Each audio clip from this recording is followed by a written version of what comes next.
How the hell did this happen? The Last Dance film just sat in a vault for 20 plus years. They happened to make the movie while we're all cooped up with no sports. Perfect timing. And what a season to allow a film crew all access to. I mean, think about it. The best player ever winning his last title in his last season with that team. All the drama, the perfect season to document. But it's not the only season. In this video, we'll count down the 5 seasons that also would have been amazing to have an all-access look. Not just for the actual basketball, but for all the people, the backstories, and the drama that make The Last Dance so special. Hey guys, it's Casey, host of the AM Hoops YouTube channel. I'm so grateful for everyone out there who keeps watching, even though we don't have games. We're still getting viewers, and of course, without you guys watching, I wouldn't be making those videos. Please hit us with a subscribe and hit notification bells because it really helps out the channel. Season number 5, the 2019 Toronto Raptors. Now, this is not recency bias, hear me out. The Raptors championship season has so many elements that would make for a great sports documentary. Obviously, the Michael Jordan of the Raptors movie would be Kawhi Leonard. I want all-access video and interviews of how exactly he got to Toronto. What really happened in San Antonio? I mean, if you ask Spurs fans, Kawhi abandoned them. He had an injury that was being managed by the Spurs doctors. Kawhi had a difference of opinion and just left the team for New York City. While the team struggled through the season and in the playoffs, there was no Kawhi on the bench in a suit for support. He was off doing his own thing, getting paid millions. Many Spurs fans view Kawhi as a traitor. Kawhi's side of the story is the Spurs doctors misdiagnosed him, and he couldn't trust the team anymore. He wasn't going to sign the Supermax, so they never offered, and they traded him instead. I'd love to get behind the scenes in that trade. Masai Ujiri could tell us what the Spurs really wanted. I know the Spurs wanted Pascal Siakam and OG Anunoby, but how close was Toronto to putting them in the deal? Once Kawhi gets to the Raptors, it doesn't become the last dance, it becomes the only dance. I'd love to see all the behind the scenes of the Raptors trying to convince Kawhi to stay, especially after they won the title. The rival NBA teams that sent scouts to games to watch Kawhi. Obviously, the best Kawhi moment would be that shot in Game 7 against Philly in the playoffs. I also wouldn't mind getting to know Kawhi a little better. Recently, Lou Williams said this. He talks. You know what? Kawhi talks the most in our group chat, believe it or not. You know, the dude is a leader, man. I don't know where he got pegged as this guy that doesn't talk or whatever. I think he's trolling a little bit when he does that, but the dude is a leader. You know, he leads by example. He's active in the group chat. He's active with his workout stuff. Yeah, you know how we're getting to see the real Michael Jordan, the fierce bully type in practice? How cool would it be to see the actual Kawhi Leonard? Other storylines would be Kyle Lowry's beef with Masai Ujiri after trading away DeMar DeRozan, Nick Nurse bursting on the scene as a first-year coach, and of course, the Warriors' injuries that led to that first Raptors title. Season number 4, the Trailblazers in 1977. People call this Portland's one-year dynasty because it's one of the greatest what-ifs in NBA history.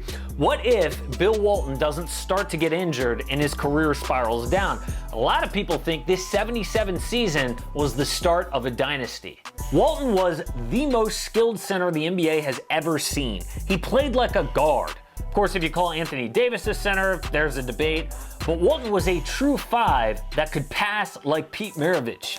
He was a superstar at UCLA and an MVP in the league. He was also a really different dude. He was a hippie. You may know Walton now as the guy who says crazy stuff during college basketball games. No, I went to Temecula and brought you some dirt. And this is how you use this dirt. No, you do it like this, you get it, you sort of rub it on, you get it, and then you just sort of, okay, now I'm ready to go. Well, he was just as unique back in the day. The Michael Jordan of the Blazers Last Dance would make for a great documentary. The Blazers Last Dance documentary could also tell the story of the merger. The ABA came in just before this season started, and it gave the NBA 4 new teams and a whole lot of new talent who really contributed to the Trailblazers. There was Maurice Lucas, the most dominant power forward in the game, led them in scoring at over 20 points a game. They ended up retiring over half the numbers of the guys on that team. There was drama too in the finals against Philly. First of all, the Sixers had Dr. J, who would be great for a movie. And the teams got in a huge brawl in Game 2. Mo Lucas smacked Daryl Dawkins from behind. Doug Collins got 8 stitches. It was crazy on the court. People's families were down there. After losing the first 2 games, Portland comes back, wins the next 4, taking the title in Portland. Season number 3 is the Lakers in 1972. This was the season where the logo, Jerry West, finally won a ring. If you can believe it, he was nicknamed Mr. Clutch with a 1-8 NBA Finals record. Jerry West hated losing, so he was a miserable dude most of the time. To get all access to a guy that finally breaks through like that would be awesome. I mean, think about the iconic photos in NBA history. MJ with his first trophy, LeBron. Can you imagine a guy who lost 8 finals finally breaking through? The rest of this Lakers team would make for great side stories too. You know how the Bulls documentary has plenty of side stories. You got Dennis Rodman, Scottie Pippen, on and on. This team had Elgin Baylor, who was a star, and the NBA's first superstar in Wilt Chamberlain. This dude was the first to make 6 figures in the league. He drove sports cars. He hung out with lots of women. Some of the stories of what he did off the court were legendary. On the court, same deal. He has 1 million records that will never be broken, like the 100-point game. That 72 team was voted as one of the top 10 in basketball history. It would be amazing to get all access into the 33-game win streak during that year, which is still an NBA record, and they won the first title for the Lakers since moving to LA. The number 2 season is the 2010 LA Lakers. Kobe Bryant gets his last dance. This is what Tristan Thompson was calling for on Twitter during the actual Last Dance. Now, I picked 2010 because it was Kobe's last title.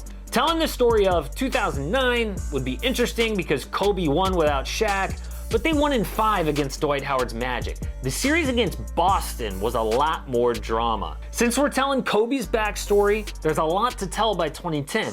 He became the youngest to win 3 titles, the feud with Shaq, the Colorado trial, which created a villain reputation outside of LA. Kobe also came close to leaving the Lakers twice. I'd love to get an all-access interview on 2004, when it was either him or Shaq, and 07 when they weren't winning and he almost became a Bull. Instead, the team traded for Pau Gasol, the Scottie Pippen of this documentary. The 3rd overall pick, a phenom in Europe, won Rookie of the Year in Memphis, then was traded to LA in a really lopsided deal. Pau got a lot of flack for Kobe in 2010 about being too soft. Kobe had a famous line saying that Pau was way too much of a white swan.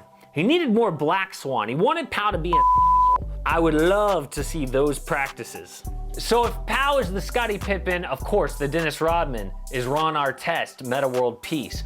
You could start with his really awful childhood being brought up in poverty in New York City. Then the Bulls and the Pacers days, of course the Malice in the Palace.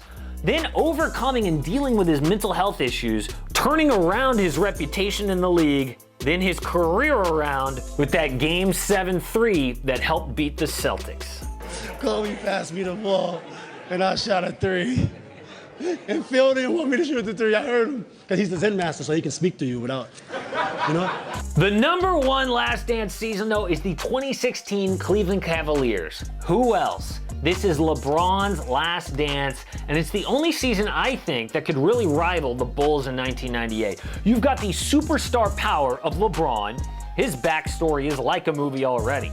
His high school games on national TV, picked number 1 by his hometown team, drugged them to a finals before leaving with the decision. He wins 2 titles in Miami, then goes back to Cleveland. The LeBron Last Dance would pick up with the Cavs losing to the Warriors in 2015. There would be huge drama behind the scenes with David Blatt's firing. We get to see what he and LeBron's relationship was really like. Tyronn Lue becomes a first-time head coach. Meanwhile, the Warriors are having the greatest regular season ever with 73 wins. No one can beat the Dubs, right? Well, after going down 3-1 in the finals, the Cavs somehow pull off the comeback. Game 7 with LeBron's block and Kyrie's shot. This Last Dance would have the best ending ever with redemption for LeBron James. Those are my 5 teams and seasons that I would love to see made into a Last Dance type documentary. Let me know what teams and seasons I left out, who you'd like to see in the comments as we wait to see the rest of the actual Last Dance unfold. Support AM Hoops and click subscribe. Don't miss a daily NBA video.